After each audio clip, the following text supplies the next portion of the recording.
Should you still keep in touch with your ex after marriage?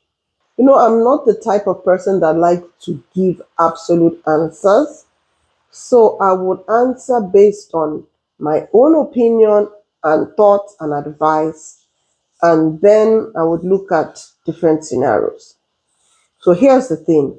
Personally, if you ask me, I would say to you, what is the objective? What is the objective and what is the reason why you still want to keep in touch with your ex or exes after marriage? It's always good to start from a place of what is the objective? What purpose will keeping in touch with them do for you or do for your marriage? What do you want to achieve? What nature of relationship do you want to still have with them? That's the starting point for me.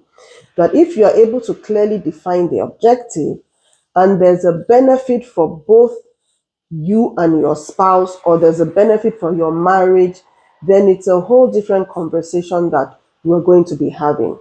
So the starting point is, what is the objective? Then, having said that, there are several things you need to also consider. First of all, how did you part? How did you part? And then, do you still have feelings? Is there still an emotional connection? And then, what kind of person is your spouse? Are they the traditional kind of person? Are they the type of person that become envious easily? Are they the type of person that, maybe have a bit of insecurities, or they're prone to jealousy? Or are they the type of person that just feel that once we are married, severe relationship with the other sex? So you need to also know who you are married to. So what I would say is that it's never a one size fits all.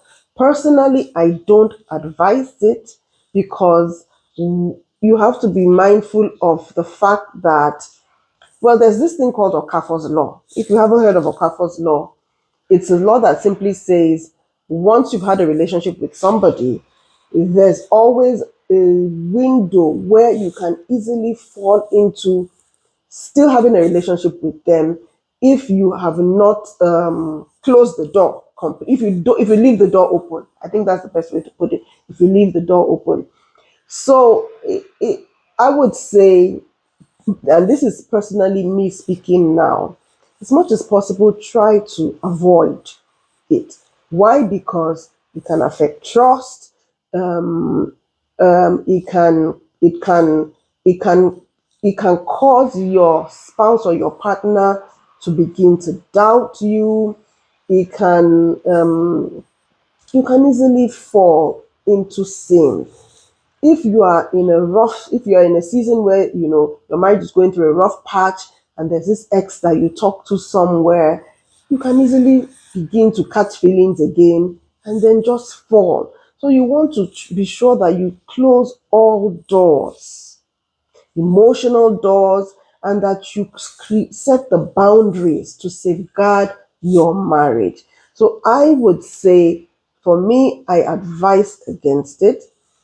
However, I do know that people are in different stages. There are different kinds of people. We're not all the same. So it will depend on the person that you're married to. It will depend on you. It will depend on the agreements that you've reached in your relationship. And when you reach such agreements, it's important that you respect them. It will depend on your spouse's sensibilities. It would depend on all of that. But for me personally, I do not advise it. I believe that marriage is sacrosanct. I believe that marriage is sacred. I believe that marriage relationship should be protected and safeguarded. So that is my position on the issue. My name is Taya Luko. Again, God bless you.